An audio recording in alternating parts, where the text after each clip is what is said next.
Picture a coastal farmstead in northern Norway, late January. The ground is frozen solid for 3 feet. Nothing has grown since September. Stick with me because you and I are about to step inside. On the table sits cured meat thick with fat, dried fish. Butter and fermented milk. This family has not seen a fresh plant in 4 months, yet they are as well nourished as anyone in warmer Europe. This was not a lucky harvest. It was a calculated Norse survival system that began months before winter. This is how these people turned their harsh farming calendar into a masterpiece of adaptation. They turned the freezing ocean into medicine, and they systematically defeated a disease that would later destroy entire military navies. And a tiny detail hidden in their teeth is still puzzling modern researchers today. Imagine it is late February, and you walk into the darkened storehouse of an isolated Icelandic farmstead. The pale light from the doorway cuts sharply across massive wooden barrels. Dried fish is stacked high against the back wall, and heavy cuts of smoked meat hang from the frost-covered rafters above. You are counting every single piece, and you are certainly not doing it out of idle curiosity. You are counting because your entire family's survival depends entirely on the exact answer. You have to ask yourself the hardest question a farmer can face in the frozen north. Exactly how many weeks of preserved food are actually left in this room? You have to calculate exactly how many mouths still need feeding. And when will that first harvest of fresh food finally arrive? Not until late May or maybe even June. That means 3 more months of frozen ground, dead pastures, and violent seas far too rough to fish. For a large Norse household of 15 to 20 people, this wait is not just some mild seasonal inconvenience. It is a brutal 6-month biological siege, and you are standing right in the middle of it, staring down at what is left. Now compare that engineered survival to medieval England or France. Those were warmer climates with much longer growing seasons and fertile, forgiving soil. The Great Famine of 1315 to 1317 affected millions across northern Europe. Down south, grain harvests completely failed and massive cities starved to death, and those were lands where vital crops grew for 8 or 9 months out of the year. The Norse only had 3 to 4 productive months. And through pure engineering intelligence, they made it work. Modern science absolutely backs this up. Isotope analysis of Viking Age skeletons, specifically examining the bone collagen from dozens of Norse remains recovered along the harsh Norwegian coast, shows a massive reliance on marine protein between the years 800 and 1050 AD. The results show no widespread malnutrition and no stunted growth through their brilliant food preservation techniques. These people were remarkably well-fed generation after generation. That freezing storehouse you're standing in was not half empty by some random accident. Every single barrel, every wooden rack of dried fish, and every tough strip of smoked lamb was precisely calculated months in advance. The Norse operated on a ruthless 12-month food production calendar. What to preserve, exactly how much to store, and which animals to keep alive were all fully settled long before the very first frost hit the ground. Absolutely nothing was improvised, and nothing was left to blind chance. Long before they were sailors, and long before they were traders, they were masterful farmers and brilliant food engineers. The survival system they built to feed their families through the polar darkness was arguably their greatest achievement. This legendary Norse winter food system began with the absolute harshest calculation a farming household could possibly make. In late October, during the freezing period known as the winter nights, every single farm conducted a strict inventory. How much hay was safely stored up in the loft, and exactly how many animals could that specific amount of hay sustain until the spring thaw? The brutal answer was always fewer than the total herd. The surplus animals simply had to go. If you grew up on a working farm or ever spent time around agricultural management, you already know this unforgiving arithmetic. You absolutely do not keep alive what you cannot afford to feed. It was pure, unfiltered survival mathematics at its absolute finest hour. The decision was entirely practical, completely stripping away any room for sentimentality. Norse farmers understood this reality down to their very bones. The sheer scale of this operation was enormous. We know this for a fact because of archaeological sites like the massive Farmstead buried under deep volcanic ash from the 1104 Hekla eruption. Excavations reveal massive quantities of cattle and sheep remains, with deep butchery marks visible everywhere, all deliberately concentrated in autumn deposits. This was not just a small family casually killing a few animals for dinner. This was a highly coordinated industrial operation. And once the culling was finished, the biological clock immediately started. Fresh meat spoils within mere days. Everything had to be preserved incredibly fast, and here is the profound challenge that truly separated the Norse from almost every other medieval culture. What exactly do you do if you are managing a farm deep in an inland Icelandic valley? Miles away from the coast, with absolutely no reliable access to preserving salt, you adapt. You use the freezing cold itself. Thin strips of lamb were hung outdoors in the brutal, sub-zero wind, allowing the moisture to be drawn out completely naturally over several weeks. Through this method of wind drying, the exact same freezing air that could easily end your human life became your absolute best preservation tool. They simply weaponized the brutal winter environment to secure their own survival. The coastal farms naturally had other survival options. They used salt rendered directly from freezing seawater, and they smoked their catch over slow-burning birch and juniper wood in specifically dedicated outbuildings. That juniper smoke actually carried natural antimicrobial compounds that effectively extended the shelf life far beyond what simple heat alone could ever achieve. But far inland, where salt was incredibly scarce and firewood was even scarcer, the Norse completely adapted and turned their worst environmental enemy into their greatest ally. A single remote household might intelligently process several hundred kilograms of meat in just a few short weeks. That massive output absolutely had to last until the remaining animals could finally graze again. Some modern scholars read this intense autumn processing as a matter of pure economic necessity. You either preserve the calories or you simply perish in the snow. Others argue it was also deeply ritualistic, tied closely to the winter nights festivals and specific offerings to Freya that we see documented in medieval sources. Both of these historical interpretations actually have solid archaeological evidence backing them up. By the time the first really deep snow finally fell across the valley, the heavy storehouse was fully stocked, and that was still only the very first layer of their defense, the single most important food source in the entire Norse winter diet was a creature that weighed on average between 11 and 33 pounds. It measured between 24 and 43 inches, and it swam by the millions into the waters off northern Norway every single winter just to spawn. I am talking about the Atlantic cod, and what the Norse engineers did with this fish completely changed the course of European history. The physical process sounds incredibly simple at first glance.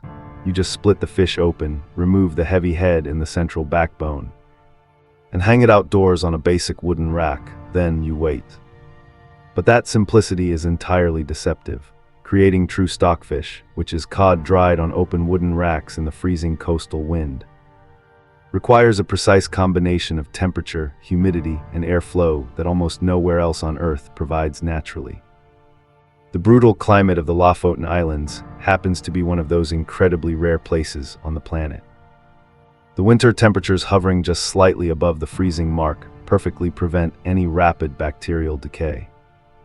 At the exact same time, the naturally low humidity draws the internal moisture out at a highly steady, predictable rate. The constant biting coastal wind rapidly accelerates the entire drying process without ever allowing the raw flesh to freeze completely solid. It is a stunning natural mechanism, even today. Absolutely no modern industrial dehydrator has ever been able to perfectly match these complex environmental conditions. The Norse simply recognized this natural technology and harnessed it for their own survival. The hung fish naturally loses roughly 80% of its total water weight over 2 to 3 intense months. What remains is a block of protein so highly concentrated that a single kilogram of this stockfish delivers the exact same nutritional value as 5 kilograms of fresh fish. And it absolutely lasts. Medieval sources suggest properly dried stockfish remained completely edible for several years. Some accounts even claim it could last up to an entire decade. That shelf life transformed it from a simple survival food into a valuable trading commodity. Back in 2017, Dr. James Barrett and his dedicated team at Cambridge University successfully extracted DNA from cod bones found at a major Viking Age trading settlement in northern Europe. The genetic signatures they extracted perfectly matched the exact Arctic cod population that still spawns off the coast of Lofoten today. These specific bones were accurately dated between the years 800 and 1066 AD. For researchers, that remains the absolute earliest confirmed evidence of massive, long-distance fish transport in all of recorded European history. We are talking about dried cod deliberately traveling well over 1,000 miles from the freezing shores of Arctic Norway all the way to the Baltic Sea. The logistical network was simply staggering. But this brilliant stockfish technology actually did something far beyond merely preserving essential winter calories for the isolated farming families across the north. It beautifully solved a complex biological problem that the Norse could not have explicitly named, but instinctively understood. I am talking about the severe vitamin D crisis of northern winters. You and I are going to unpack this together. Because the science is fascinating, at latitudes above 60 degrees, the sun's angle between October and March is too low for human skin to produce vitamin D. Modern medicine understands this clearly. Prolonged deficiency weakens bones, suppresses immunity, and causes crushing fatigue. If you saw our previous deep dive on surviving the brutal cold aboard Viking ships, you already know exactly what specialized diets naturally did for internal body heat. But that exact same thick animal fat completely solved another massive biological problem entirely. The Norse obviously had no microscopic theory for it. They just had raw cod liver. Specifically, they engineered cod liver oil, that deeply unpleasant substance your grandmother forcefully handed you with a stern look that clearly said, "Do not even think about arguing with me."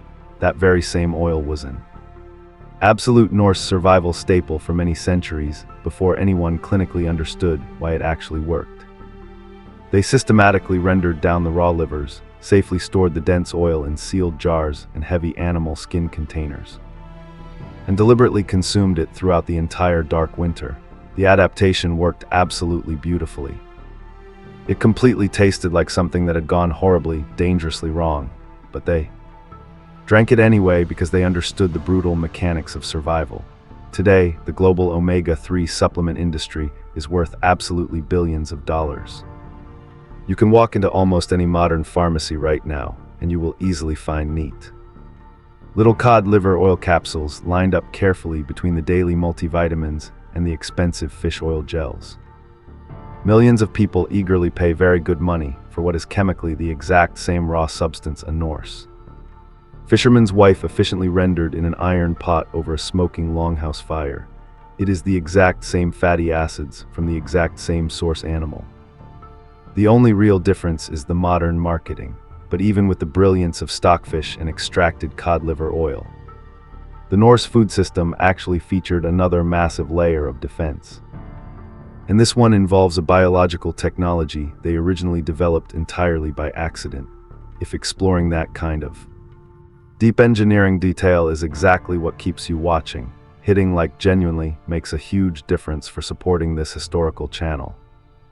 The Norse obviously did not understand modern microbiology. They had never once heard of lactic acid bacteria in their lives. They had absolutely no working concept of complex gut flora, exact levels, or the microscopic probiotic cultures that modern dietitians obsess over today. They only understood the final, highly vital survival results. If you closely observed what they did with a wooden barrel of raw milk, you would swear they understood chemistry. They built a fermentation system that modern food scientists study with deep respect. Think about the logistics here. A Norse farm managing 10 cows produces vastly more milk than its people can drink during the summer.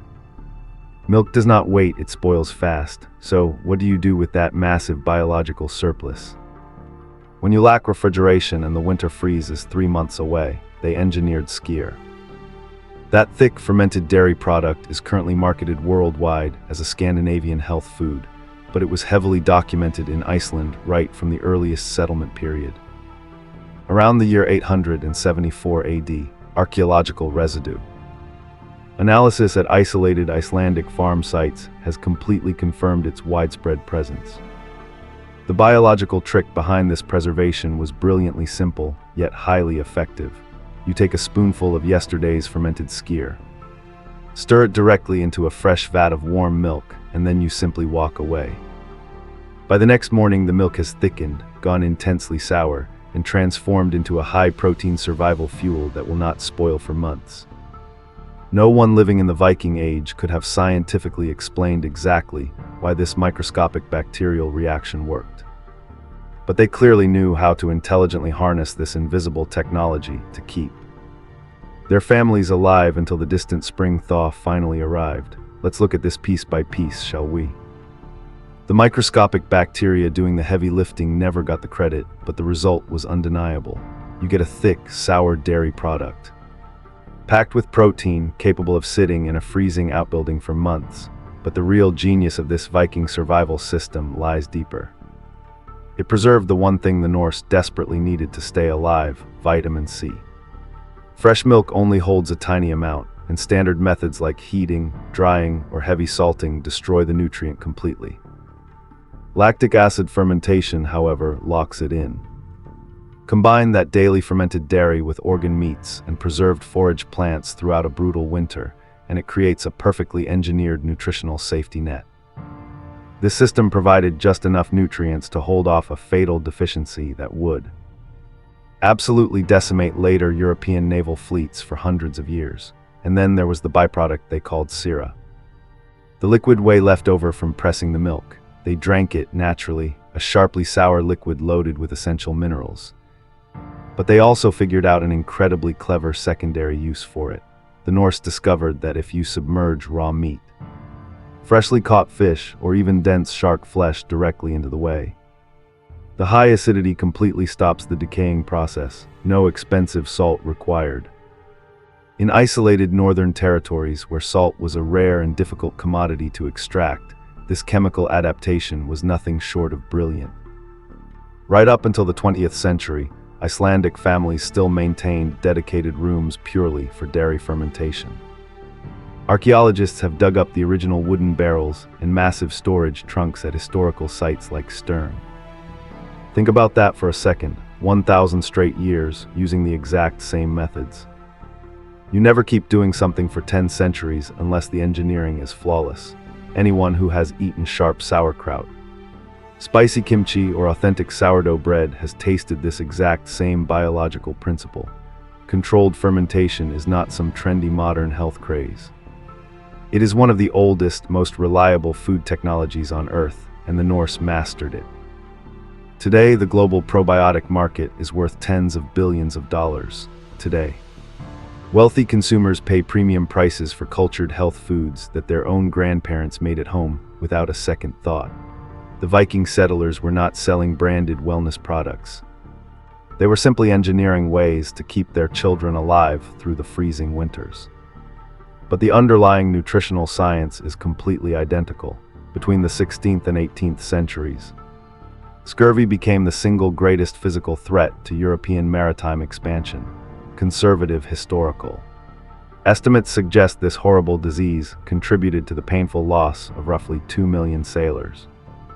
The highly funded British Royal Navy did not even implement a reliable preventive measure, like scheduled citrus rations, until the 1790s. The Norse were sailing across frozen oceans and building settlements in some of the most unforgiving environments on Earth centuries before the British Navy, and they largely avoided the disease. The skeletal remains tell the real story. Viking Age burial sites scattered across Scandinavia and Iceland show absolutely no systemic signatures of scurvy. The only possible traces turn up in the collapsing Greenland colony, where the entire survival system was already failing for completely different reasons. You might be wondering the same thing I did. How did they manage this? They did not rely on one single magic fix, but rather a complex web of dietary solutions working together, and absolutely none of them involved citrus. The Norse had zero access to lemons, limes, or oranges. So where exactly did all this essential vitamin C come from in a frozen wasteland? You have to start with the dense proteins they consumed every single week, specifically organ meats. Fresh liver harvested from cattle, sheep, and most importantly, cold water cod. Contains highly meaningful amounts of vitamin C. Modern agricultural nutrient databases confirm this biological fact today. If your community eats liver on a regular schedule, you naturally secure a reliable supply of the exact vitamin that almost all other medieval Europeans were critically lacking. And then, there was a specific green plant they gathered, an absolute powerhouse of nutrition that was considered so incredibly valuable. Stealing it from your neighbor was a serious criminal offense. The plant was Angelica archangelica, so highly prized in Iceland that their law codes included strict rules protecting a farmer's personal angelica gardens.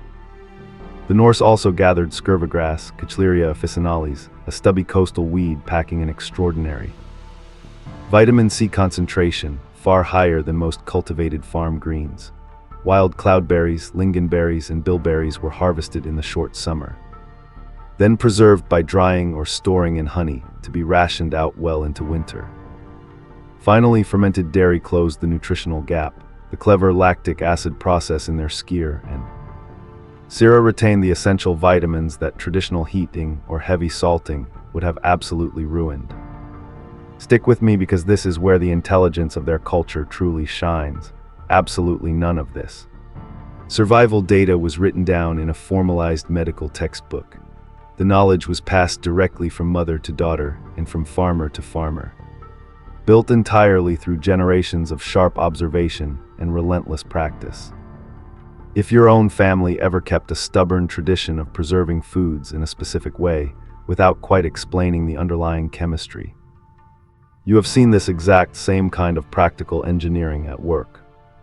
The powerful British Admiralty spent 2 full centuries watching entire naval crews collapse and die from a horrific disease that the Norse had already quietly solved using nothing but soured milk, wild foraged greens, and fresh cod liver.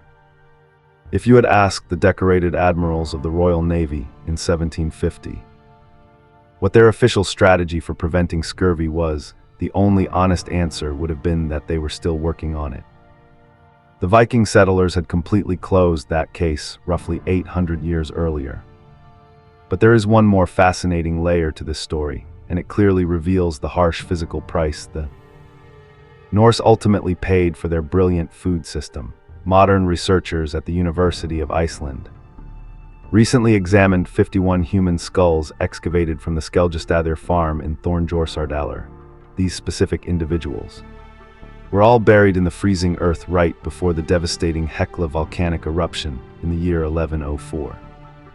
The dental findings taken from those ancient skulls were absolutely striking. The visible tooth wear was extreme, with the heavy first molars ground down until they were nearly flat in some individuals. The grinding had completely exposed the sensitive pulp cavity, causing brutal, painful abscesses.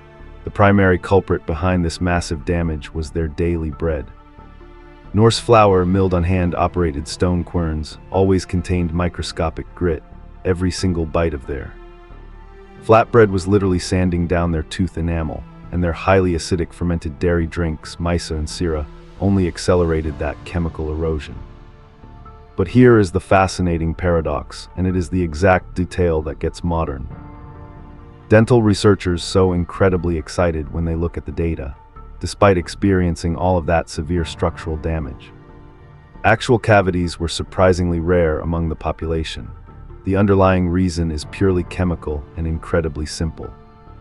There was almost zero refined sugar present in the traditional Icelandic diet.